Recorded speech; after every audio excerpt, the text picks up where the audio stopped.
होता है जब कोई पर्सन एनलाइटन हो जाता है तो उसके अंदर इतनी करुणा उठती है, इतना करुणा भाव उठता है कि उसको लगता है कि अगर मैं जाग सकता हूँ, मैं एनलाइटन हो सकता हूँ, तो बाकी क्यों नहीं हो सकती। कि जिस तरह से मैंने इस परम ऊर्जा को पाया है, इस परम ऊर्जा में मैं विलीन हो रहा हूँ या हो गया हूँ, उसी तरह बहुत सारी सोल्स जो तड़प रही हैं, जिनको नहीं पता चल रहा कि हम क्या कर रहे हैं, ये लोग भी जल्दी से अपलिफ्ट हो जाएं, जल्दी से अपनी साधना पूरी कर लें और ये लोग भी एनलाइटन हो जाएं। और कुछ ऐसे होते हैं जिनको कुछ भी पता नहीं चलता, वो ध्यान में बैठ ही नहीं पाते, उनका माइंड इतना वेवर करता है, इतना इधर उधर भागता है कि वो कुछ सोच भी नहीं पाते कि ऐसा भी कुछ होता है।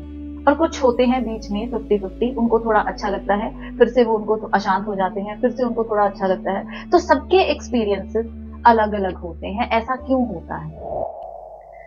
Hi my dear beautiful divine souls, how are you? कैसे हैं आप? आई होप आप सब बहुत अच्छे होंगे और अपनी लाइफ को बहुत अच्छे से एंजॉय कर रहे होंगे। स्वागत है आप सबका आपके अपने ही चैनल माइंड मैटर्स 2025 में।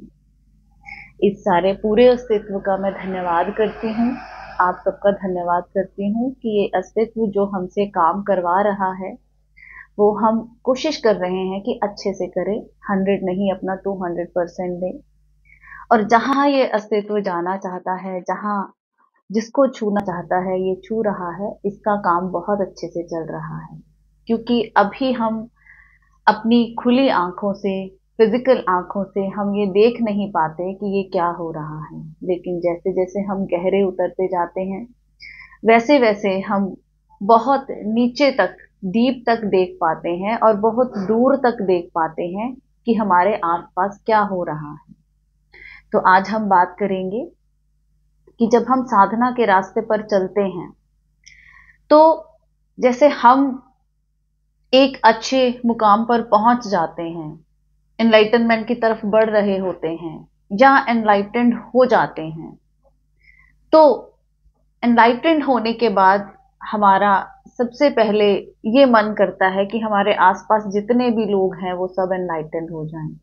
या अभी जब भी हम पहुंचे नहीं होते लेकिन हमारी फ्रीक्वेंसी हाई हो जाती है, तब भी हमें ये होता है कि क्योंकि करुणा भाव आता है, दया भाव आता है, ये मन होता है कि जिस तरह से मैंने इस परम ऊर्जा को पाया है, इस परम ऊर्जा में मैं विलीन हो रहा हूं या हो गया हूं, उसी तरह बहुत सारी सोल्स जो तड़प रही हैं, जिनको नहीं पता चल रहा कि हम क्या कर रहे हैं, ये लोग भी जल्दी से अपलिफ्ट हो जाएं, जल्दी से अपनी साधना पूरी कर लें और ये लोग भी एनलाइटेंड हो जाएं। तो कुछ देर चलती है हमारी ये स्टेज, लेकिन यहां पर भी हमें समझना पड़ेगा कि हर सोल की एक अपनी जर्नी होती है, उसकी अपनी एक अलग यात्रा होती है। वो पिछले बर्थ में क्या करती आ रही है, कितना काम उसने किया है, कितना उसने इनर वर्क किया है और कितना उसने अपनी फ्रीक्वेंसी बढ़ाई है, उसके ऊपर डिपेंड करता है कि उसकी ग्रोथ कैसे होगी, कितनी होगी, किस टाइम पे कितनी होगी। अब आप देखिए, जैसे अगर हम 100 लोग ध्यान करने के लिए बैठे हैं तो क्या होगा, उनमें से कुछ ऐसे होंगे जो कि एकदम से जिनकी अपलिफ्टमेंट हो जाएगी और वो एनलाइटेंड हो जाएंगे, वो जाग जाएंगे एकदम से, क्विकली। ऐसा क्यों होता है? क्योंकि उनके पिछले बर्थ की यात्रा, उन्होंने पिछले जन्मों में अपने ऊपर बहुत काम किया होता है।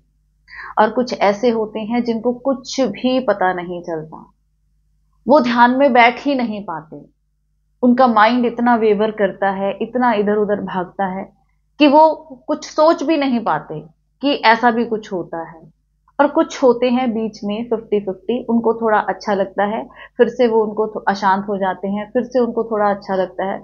तो सबके एक्सपीरियंसेस अलग अलग होते हैं। ऐसा क्यों होता है? क्योंकि हमारी सबकी जो यात्रा है वो अलग अलग है। हम सब ने अलग अलग काम किया हुआ है अपने ऊपर, लेकिन हम ये चाहते हैं, होता है जब कोई पर्सन एनलाइटेंड हो जाता है तो उसके अंदर इतनी करुणा उठती है, इतना करुणा भाव उठता है कि उसको लगता है कि अगर मैं जाग सकता हूँ, मैं एनलाइटेंड हो सकता हूँ, तो बाकी क्यों नहीं हो सकती। कितना सिंपल है। क्योंकि जब आप एनलाइटेंड हो जाते हो तब क्या होता है, तब कुछ ऐसा नहीं होता कि कुछ हमें मिल गया, बल्कि जो हमारे हमारे विकार होते हैं वो दूर हो जाते हैं। हम बिल्कुल क्लियर हो जाते हैं, शुद्ध हो जाते हैं। क्योंकि शुद्ध तो हम हैं ही, लेकिन जो विकार हैं, काम, क्रोध, मोह, लोभ, अहंकार, उनकी वजह से हम जाग नहीं पाते और उन्हीं की वजह से हम दुख पाते हैं। उन्हीं की वजह से दुख सुख में हमारी जो नैया है वो डोलती रहती है। तो हमें क्या करना है, हमें सबको बताना जरूर है कि ऐसा है, ऐसा हो सकता है। सबसे ज्यादा प्रॉब्लम हमें अपने नियर एंड डियर्स में आती है, क्योंकि जो लोग हमारे साथ रह रहे होते हैं, हमारा मन होता है कि ये भी जल्दी से एनलाइटेंड हो जाएं, ये भी जल्दी से जाग जाएं, लेकिन वो अपनी फ्री विल के अकॉर्डिंगली सब कुछ करेंगे। जैसे यूनिवर्स या ये जो ब्रह्मांड है, ये आपकी फ्री विल में कभी भी इंटरफेयर नहीं करता। तो फिर हम कौन होते हैं कि उनकी फ्री विल में हम इंटरफेयर करें, हम चाहें कि नहीं अभी आप एनलाइटेंड हो जाओ, मैं आपको बता रहा हूं सारा कुछ कि ऐसे ऐसे है, आप ऐसे ऐसे अपने विकार दूर कर लो, आप अंदर से शुद्ध हो जाओ और आप एनलाइटेंड हो जाओगे। ऐसा नहीं होता। आप अपना काम कीजिए, एक बार बताइए जो आपको बताना है, उसके बाद फ्री विल उसी सोल के ऊपर छोड़ दीजिए। अगर उसको अभी गिरना संभलना है तो वो गिरेगी, संभलेगी, तो गिरने दीजिए, संभलने दीजिए, अपनी यात्रा उसको खुद करने दीजिए। और आप भी टेंस मत होइए। इससे क्या होगा कि हम एक होप रख लेते हैं।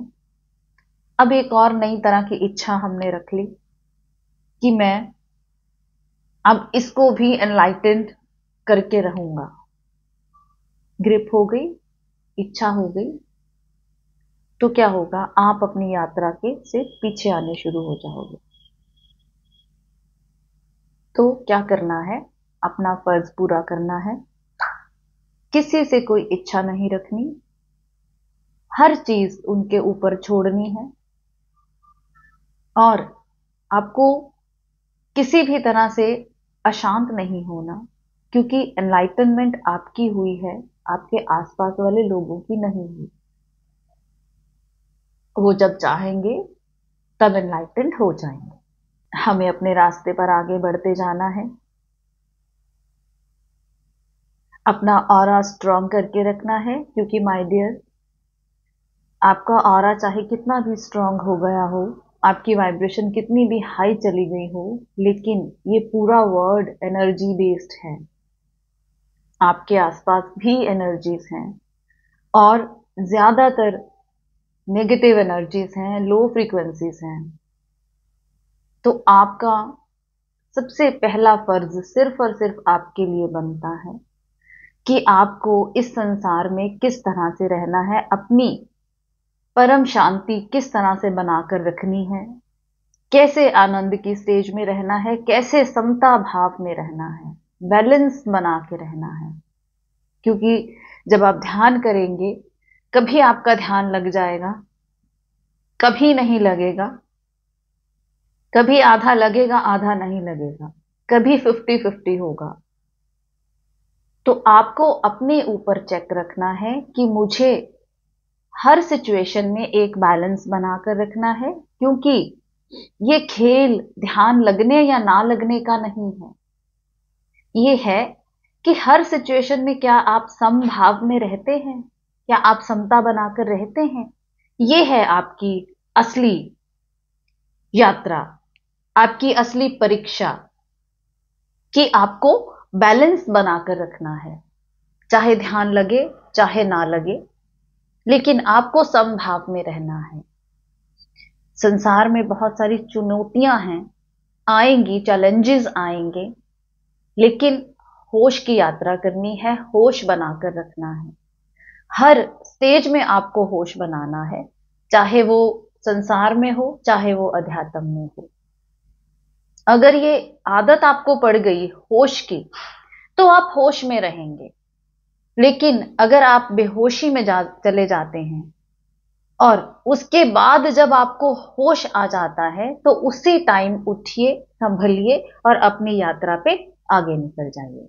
तो इन चीजों का थोड़ा आपको ध्यान रखना है, देखते रहना है, अपने आप को वॉच करते रहना है। इसीलिए आपको ड्रिफ्ट वॉचिंग के लिए बोला गया है कि रोज बैठिए, जितना ज्यादा टाइम आप बैठ सकते हैं आप बैठिए, अपने माइंड को देखिए, आपका माइंड क्या कह रहा है, कहां जा रहा है, क्या उसकी डायरेक्शन गलत तो नहीं हो रही। और अगर वो कहीं गलत दिशा में जा रहा है तो उसको बड़े प्यार से वापस लेके आइए, लड़िए नहीं उसके साथ, बड़े प्यार से वापस लेके आइए और उसको उसके सीधे रास्ते पर चलाइए। वो बार बार गिरेगा, लेकिन संभलना है। जब भी बेहोशी आएगी वो गिर जाएगा, लेकिन उसके बाद जब भी होश आ जाए आपको उठना है और फिर से अपनी यात्रा पर चल पड़ना है। अपने जीवन का उद्देश्य अपनी आंखों के सामने रखना है, कंप्लीट करना है। एक बार अंदर से कंप्लीटनेस की फीलिंग आ जाएगी, फिर आप कभी नहीं डोलोगे। फिर आपको पता है कि ये सब मैट्रिक्स है, ये सब माया है। कोई बात नहीं, हर तरह की सिचुएशन, यहां 50-50 पे चलता है ये संसार। अगर 50% आपको खुशियां आएंगी तो 50% साथ ही साथ आपको दुख आएंगे। तो आपकी यही तो परीक्षा है कि क्या खुशी और दुख में, सुख और दुख में, क्या आप समभाव में रहते हैं? क्या आप एक बैलेंस बनाकर रहते हैं? ऐसा नहीं है कि आप साधना करने लगोगे, आप एनलाइटेंड हो जाओगे तो आपके आसपास कोई दुख नहीं रहेगा। सब कुछ होगा, लेकिन आपको संभलना आ जाएगा, आपको ऑब्जर्वर बनना आ जाएगा, आपको दूर से देखना आ जाएगा कि ये जो भी मेरे आसपास है वो माया है, वो मैट्रिक्स है। ये एक दिन खत्म हो जाएगा, और जब ये खत्म हो जाएगा तो फिर किस चीज के लिए रोना और किस चीज के लिए हंसना? फिर तो दोनों सिचुएशंस हमारे लिए इक्वल होनी चाहिए। तो अपनी यात्रा करते रहना है, किसी के ऊपर कुछ थोपना नहीं है, उसको उसकी फ्री विल देनी है। वो किस रास्ते से आना चाहता है, क्या वो गिर गिर के आना चाहता है? आपके बार बार संभालने से वो संभलेगा नहीं। वो तभी ग्रो कर पाएगा जब वो ग्रो करना चाहेगा। आप अपना एक बार एनर्जी फील्ड दे दोगे, वो आपके एनर्जी फील्ड में ग्रो कर जाएगा, लेकिन आप कब तक उसके साथ रहोगे? जब भी आप थोड़ा सा साइड पे होंगे या वो पर्सन थोड़ा सा साइड पे होगा, जब उसके पास अपना एनर्जी फील्ड नहीं होगा तो वो फिर से गिर जाएगा। इसलिए होश बना के रखना है, हर पर्सन को उसकी फ्री विल देनी है, उसको अपना एनर्जी फील्ड क्रिएट करने का मौका देना है, जो कि उसके साथ परमानेंट रहेगा। जो चीज आपके साथ परमानेंट रहेगी वो आप ही की क्रिएट की हुई रहेगी, and you are the creator my dear. कोई दूर कोई शक्ति नहीं बैठी है जो आपको कुछ करने के लिए मजबूर कर रही है। आप ही क्रिएटर हो, आप ही क्रिएट करने वाले हो, और आपको क्या क्रिएट करना है ये भी आप ही के ऊपर डिपेंड करता है। What do you want to create? क्या क्रिएट करना चाहते हैं आप, कर लीजिए। हर रास्ता आपके लिए खुला है। अब इस माइंड को आप कुछ भी इंस्ट्रक्शंस दे लीजिए, ये वही फॉलो करेगा। अगर आपने अपने माइंड में कुछ नेगेटिव फीड कर दिया तो वो 1000 गुना कर देगा उस नेगेटिविटी को, और अगर कुछ पॉजिटिव फीड कर दिया तो 1000 गुना कर देगा वो उस पॉजिटिविटी को। उधर ही वो लग जाएगा काम करने के लिए। तो समझिए, खुद को समझिए और अपनी यात्रा आगे करते रहिए, और सबको अपने तरीके से अपनी फ्री विल से जीने का मौका दीजिए। आई होप आप सबको बहुत हेल्प मिल रही होगी अपनी स्पिरिचुअल जर्नी पर इन वीडियोस से। तो आप लोग इसको शेयर कीजिए, सब्सक्राइब कीजिए, लाइक कीजिए, कमेंट कीजिए और अपनी यात्रा करते रहिए। मिलते हैं अपनी अगली वीडियो में, तब तक के लिए बाय बाय।